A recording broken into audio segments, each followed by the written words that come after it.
নমস্কার, আমি মঞ্জু ভট্টাচার্য। আমার গল্প পাঠ আসরে আপনাকে স্বাগত জানাচ্ছি। পড়ছি সুনীল গঙ্গোপাধ্যায়ের সেই সময় উপন্যাসের পরবর্তী অংশ। সেদিন জলখাবার ছুটির সময় নবীন কুমার পালিয়েছিল কলেজ থেকে। তার কৌতূহল অপরিসীম। সে আসল ঘটনাটা জানতে চায়। কলেজের গেটের কাছে তার জুড়ি গাড়ি সর্বক্ষণ অপেক্ষা করে। তাতে বসে থাকে দুলাল। নবীন কুমার গাড়ি হাঁকাতে বলল পাকপাড়ার দিকে। এই বয়সেই নবীন কুমার বংশমর্যাদা সম্পর্কে অতিশয় সচেতন। অনিমন্ত্রিত অবস্থায় কোনো বড় মানুষের গৃহে যাওয়া তার মানায় না। সে পাকপাড়ার রাজাদের বাড়ির সামনে এসে গাড়িতে বসেই তাকিয়ে দেখল দেউড়ির দিকে। সেখানে অস্বাভাবিকতার কোনো চিহ্নই নেই। উর্দি পরা দারোয়ানরা দাঁড়িয়ে আছে বর্শা হাতে। লোকজন যাতায়াত করছে। এমনকি রাজাদের একজনকেও যেন দেখা গেল বার বাড়িতে বসে গড়গড়া টানছেন। নবীন কুমার দুলালকে পাঠিয়ে বলল, যা গিয়ে জেনে আয় সঠিক কি হয়েছে। দুলাল দেউড়ির কাছে গিয়ে কয়েকজনকে জিজ্ঞাসাবাদ করে ফিরে এলো। একটা কিছু ঘটেছে ঠিকই, তবে অতি সামান্য ব্যাপার। একজন নতুন গোছের ফিরিঙ্গি শিকারী এদিকে এসে ঘোরাঘুরি করছিল দুদিন আগে। পাকপাড়ার দিকে প্রচুর শেয়াল, এমনকি দিনের বেলার দিকেও দেখা যায় শেয়ালদের ঘোরাঘুরি করতে। ফিরিঙ্গিরা অযথা শেয়াল মারতে ভালোবাসে। এক শেয়ালকে তাড়া করছিল সেই শিকারী। তারপর সেই শেয়ালটি নাকি রাজবাড়ির বাগানের মধ্যে ঢুকে পড়ে। শিকারীটিও যেই বাগানে ঢুকতে যাবে তখন তাকে বাধা দেয় এক দারোয়ান। কিন্তু শিকারের ঝোঁক একবার মাথায় চাপলে তখন আর সাদা চামড়াদের কোনো জ্ঞান থাকে না। তর্কাতর্কির সুযোগে শিয়ালটা পালিয়ে যাচ্ছে ভেবে শিকারিটি তখন একজন দারোয়ানকেই গুলি করে মেরে দেয়। তারপর রাজারা বেরিয়ে এসে শিকারির কাছে ক্ষমা চান এবং শিকারিটিও মাথা ঠান্ডা হলে বলে যে লোকটিকে মেরে ফেলবার ইচ্ছে তার ছিল না। হঠাৎ হাত ফসকে গুলি বেরিয়ে যায়। সাহেবের হাত ফসকে গুলি বেরিয়েছে তবে তো কোনো কথাই নেই। আসলে দারোয়ানটির আয়ু ফুরিয়ে গিয়েছিল বলেই না সে পঞ্চত্ব লাভ করেছে। ব্যাস, সেখানেই চুকে গেছে সব কিছু। রাজারা নিহত দারোয়ানের পরিবারকে 200 টাকা দান করেছেন। দুলালের মুখে সব বিবরণ শুনে নবীন কুমার বক্রভাবে হাসল। ভূকৈলাসের রাজবাড়িতে মহাপুরুষের আগমন ব্যাপারটাও নবীন কুমার নিজের চোখে যাচাই করতে চায়। সেদিন স্কুল থেকে বাড়ি ফিরে খাবার দাবার খেয়ে নবীন কুমার দুলালকে ডেকে বলল, আবার গাড়ি জুততে বল, চল ভূকৈলাস থেকে ঘুরে আসি। এখানেও প্রথমে নবীন কুমার গাড়ি থেকে না নেমে প্রথমে দুলালকে পাঠালো। দুলাল ঘুরে দেখে এসে বলল, হ্যাঁ সত্যি একজন জটাজুটাধারী লোক রাজবাড়ির ঠাকুর দালানে বসে আছেন বটে। তাকে ঘিরে দারুণ ভিড়। নবীন কুমার বলল, তেনাকে দেখতে কেমন? দুলাল প্রথমে বলল, দেখলে ভয় করে। তারপর আবার বলল, ভক্তিও হয়। আমি পেন্নাম করেছি দূর থেকে। নবীন কুমার ধমকে বলল, তোর ভয় করে না ভক্তি হয় সে কথা কে জানতে চাইছে? বলছি যে লোকটার চেহারা কেমন? দুলাল বলল, ইয়া মোটা, সারা গায়ে মাটি লেপা। তারপর ঘাস ঘাস মতন দেখলুম বটে, কিন্তু বট অসত্য গাছ দেখিনি। মাথায় দুটো অজগর সাপের মতো জটা, মুখের ওপর পড়ে আছে, চোখ বোঁজা। এমন মানুষকে সচক্ষে না দেখলে চলে না। এত লোকের ভিড় যখন, তখন এর মধ্যে মিশে গেলে কেউ তাকে চিনবে না। কৌতূহল সামলাতে না পেরে নবীন কুমার নেমে পড়ল গাড়ি থেকে। বয়সের তুলনায়ও নবীন কুমারের শরীরটি ছোটোখাটো, রোগা পাতলা, কিন্তু কুচনো ধুতি, হলুদ রঙের রেশমি বেনিয়ান ও কাঁধের চীনা সিল্কের চাদর ও পায়ে চকচকে পালিশ করা কালো পাম্প শু এবং তার মুখের গাম্ভীর্য ও ধীর পদক্ষেপ দেখে কোনো রাশভারী ব্যক্তি বলে ভ্রম হয় এবং তার দৃষ্টি অত্যুজ্জ্বল। দর্শনার্থীদের মধ্যে পুরুষের চেয়ে নারীর সংখ্যাই বেশি। অবিদ্যা, ঘুষকি ও গেরস্থ মেয়েদের ভিড় ঠেলে নবীন কুমার গিয়ে দাঁড়ালো একেবারে সামনে। মহাপুরুষের মূর্তি দেখলে সত্যিই প্রথমটায় বুক কেঁপে ওঠে। মনে হয় মানুষ না, যেন ছোটোখাটো একটি পাহাড়। চারপাশে লোক গুঞ্জন করে নানা কথা বলছে। 10 দিন ধরে উনি এখানে আছেন।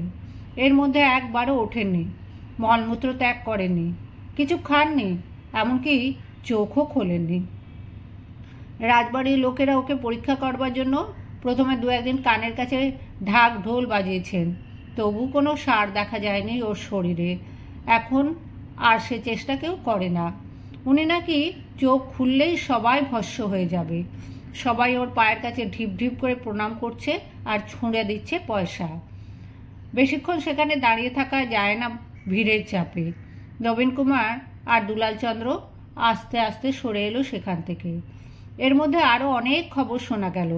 মহাপুরুষের গায়ের যে মাটি প্রলেপ তা কেমন ভেজা ভেজা। 10 দিন ধরে মাটি ওরকম ভেজা ভেজাই রয়েছে। গঙ্গাধারে উনি মাটি ফুঁড়ে উঠেছেন, সেই জন্যই ওর গায়ে ভিজে গঙ্গা মাটি। ফেরার পথে নবীন কুমারের ওষ্ঠে মৃদু হাস্য লেগে রইল। মহাপুরুষকে দেখে সে বেশ মজা পেয়েছে। বাড়ি ফিরেই সে কৃষ্ণভামিনীকে মহাপুরুষ দর্শনের অভিজ্ঞতা শোনাবার জন্য তাকে খুঁজতে গিয়ে দেখল কৃষ্ণভামিনী বসে আছে তার মায়ের কক্ষে। সেখানে তার জ্যাঠাইমা হেমাঙ্গিনী ও আরও কয়েকজন স্ত্রীলোক বসে গল্প করছিলেন। সবাই নবীন কুমারকে দেখে নিজেদের মধ্যে থামিয়ে বললে, আয় এখানে বস, কি দেখলি, কেমন দেখলি? নবীন কুমার মহাপুরুষের চেহারার বর্ণনা দিয়ে বলল, এমন কথা কখনো শুনেছ যে 10 দিন ধরে চোখ খোলে না, পেচ্ছাপ বাজছে যায় না? মহিলারা চোখ কপালে তুলে বলল, ও মা, তাই নাকি? ইনি তো তাহলে খুব বড় মহাপুরুষ রে, 10 দিন চোখ খোলে না? হেমাঙ্গিনী বললেন, 10 দিন কি গো, শহরের লোকে তো দেখছে মোটে 10 দিন, মাটির নিচে কতদিন চোখ বুজে আছেন তা কে জানে, ওনারা সব পারেন। নবীন কুমার বলল, দিনের পর দিন না খেলে মানুষ বাঁচে? বিম্ববতী বললেন, পুণ্যাত্মাদের খাওয়া লাগে না, ওনারা তো আর সাধারণ মানুষ নন।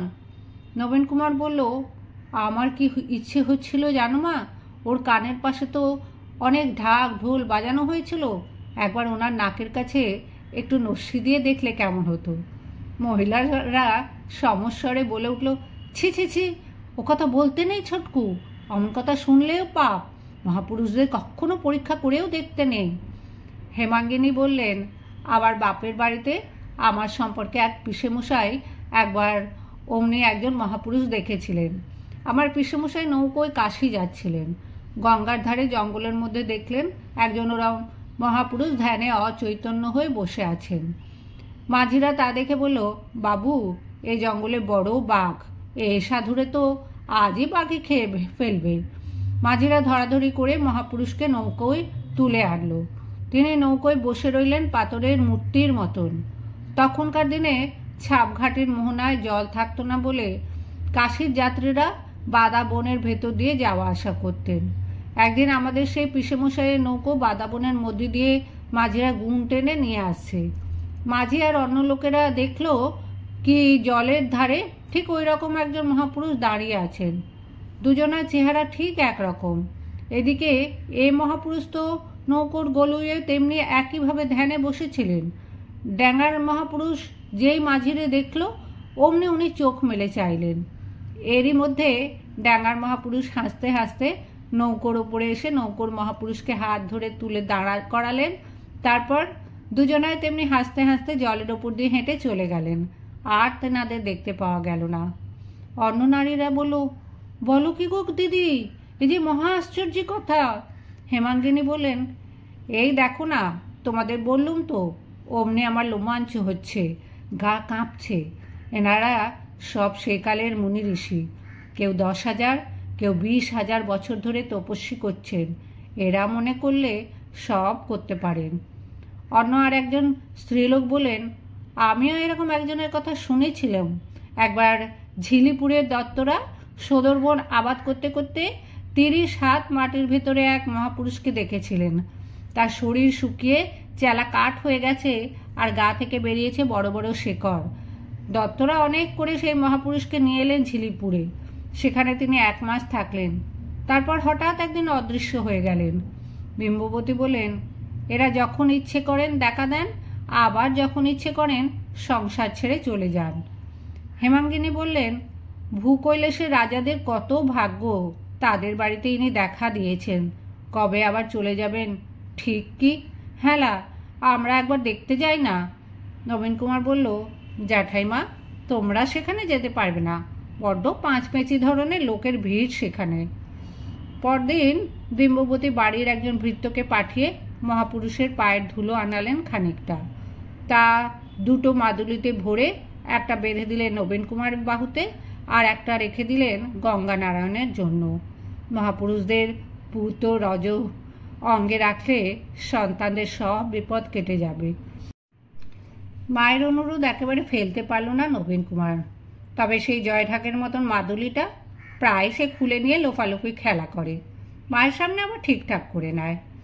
মহাপুরুষের নানা রকম অলৌকিক গুণাবলীর কথা কয়েকদিন ধরে খুব বাজার সরগরম করে রাখে, আস্তে আস্তে স্থিমিত হয়ে এলো। তারপর একদিন স্কুলের টিফিনে নবীন কুমার গোলদিঘিতে তার বন্ধুদের সঙ্গে ফড়িং ধরে খেলা করছে। এমন সময় ওদের ক্লাসের পণ্ডিত মশাই এলেন মাঠের মধ্যে। এই পণ্ডিত মশাই এক সময় এক বড় মানুষের বাড়িতে রাঁধুনি বামুন ছিলেন, এখন এডুকেশন কাউন্সিলের সুপারিশের জোরে পণ্ডিত হয়েছেন। ইনি পান খেতে খুব ভালোবাসেন, তাই এর হাতে যাতে কানমলা খেতে না হয় তাই ছেলেরা একে দেখা মাত্র পান কিনে দেয়। সবাই হুড়মুড়িয়ে দৌড়ে গিয়ে পান কিনে আনলো। খুশি হয়ে পণ্ডিত বললেন, ওরে নবীন, ভূকৈলাসে সেই মহাপুরুষের কথা শুনেছিস? সে এক কাণ্ড হয়েছে। কি হয়েছে, কি হয়েছে বলে সবাই পণ্ডিতকে ছেঁকে ধরল। তিনি বললেন, মহাপুরুষের নানা রকম কেরামতির কথা শুনে এক সাহেব গিয়েছিলেন তেনাকে পরীক্ষা করতে। বাবা, সাহেবদের কাছে অত জোড়াজুড়ি খাটে না। ভূকৈলাসের রাজারা নাকি মহাপুরুষের গায়ে গুল পুড়িয়ে ছ্যাঁকা দিয়েছিলেন, জলে ডুবিয়ে রেখেছিলেন, তাতেও কিছু হয়নি। কিন্তু সাহেব সেই মহাপুরুষের নাকের কাছে কি একটা আড়ক যেই একটু ধরলেন, অমনি মহাপুরুষ 7 বার হ্যাঁচো হ্যাঁচো করে উঠল, আর চোখ মেলেই সাহেব দেখে কেঁদে বলল, ওরে বাবা, গারদে দিওনি, গারদে দিওনি। নবীন কুমার আনন্দে ফেটে পড়ে লাফাতে লাফাতে বলল, নস্যি নস্যি, আমি আগেই জানতুম। পণ্ডিত মশাই বললেন, ভূকৈলাসের রাজারা তো ক্ষেপে আগুন। এতদিন কত মানে গুণী লোক ওই বুজরুকটার পায়ের ধুলো নিয়েছে, তাই রাজারা এখন ওই ব্যাটাকে দিয়ে নিজেদের পা টেপাচ্ছেন। নবীন কুমার হেসে গড়াগড়ি দিল মাটিতে, তারপর হাতের মাদুলিটা সে ছুঁড়ে ফেলে দিল জলে। কৌতুক ও কৌতূহলের জন্যে নবীন কুমার প্রায়ই এরকম নানা রকম অভিযানে বেরোয়। ইতিমধ্যেই তার একটা নিজস্ব মতামত তৈরি হয়েছে, সে আর অন্য কারোর কথা যাচাই না করে মেনে নেয় না। ক্লাসের মধ্যে নবীন কুমারের দুরন্তপনা দিন দিনই বৃদ্ধি পেতে লাগলো। পড়াশোনা একেবারেই মন নেই, প্রত্যেকটি শিক্ষক তাকে নিয়ে বেতি ব্যস্ত। অথচ সবাই জানেন এই ছেলে একটু মন দিয়ে পড়লে সবার সেরা হতে পারত। এমন স্মৃতিশক্তি খুব কম ছাত্রেরই দেখা যায়, কিন্তু সে পড়বে না। একদিন একজন শিক্ষক মন দিয়ে পড়াচ্ছেন, সারা ক্লাস স্তব্ধ। এমন সময় হঠাৎ নবীন কুমার দুম করে তার এক সহপাঠীর পিঠে এক কিল বসিয়ে দিল, সম্পূর্ণ বিনা কারণে। ছেলেটি আর্তনাদ করে তক্ষুনি উঠে দাঁড়িয়ে নালিশ জানালো শিক্ষকের কাছে। শিক্ষক মহাশয় আর ধৈর্য রাখতে পারলেন না, দাঁতে দাঁত চেপে বলেন, stand up on the bench, you stand up on the bench. Nabin Kumar হাসতে হাসতে বেঞ্চের ওপর উঠে দাঁড়ালো। শিক্ষক বললেন, কান ধরো, সর্বক্ষণ কান ধরে দাঁড়িয়ে থাকবে। নবীন কুমার জিজ্ঞেস করলো, কার কান ধরবো স্যার? সারা ক্লাস ফেটে পড়ল হাসিতে। শিক্ষক মশাই ডায়াস থেকে নেমে এগিয়ে এলেন নবীন কুমারের কাছে। ব্যথাময় কণ্ঠে জিজ্ঞেস করলেন, তুমি কেন এমন করো বলো তো, কেন ওকে মারলে? নবীন কুমার সগর্বে উত্তর দিল, মহাশয়, আমি সিংহ সন্তান, জাত স্বভাব তো ছাড়তে পারি না।